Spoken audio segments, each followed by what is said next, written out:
On croyait que tout s'arrêtait à Makéda. Mais non.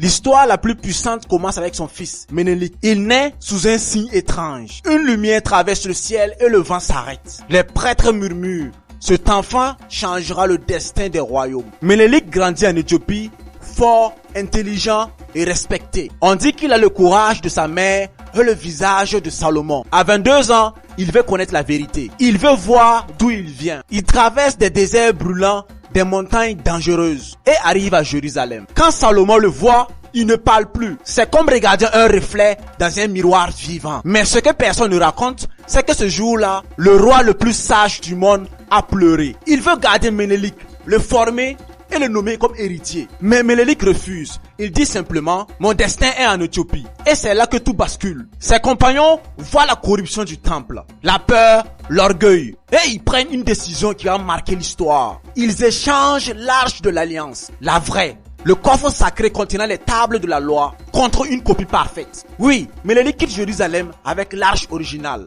Quand Salomon découvre la vérité, le sol tremble, les torches s'éteignent et un vent glacial traverse le palais. Il comprend, ce n'est pas un vol, c'est un rappel, un avertissement venu du ciel. Ménélik retourne en Éthiopie. Le peuple l'accueille comme un roi choisi par Dieu. L'arche est cachée, protégée jour et nuit. Et certains disent qu'elle est encore là, à Aksum, gardée par un seul homme qui ne sort jamais. Si tu écoutes cette histoire aujourd'hui, alors ce n'est pas un hasard. Abonne-toi maintenant.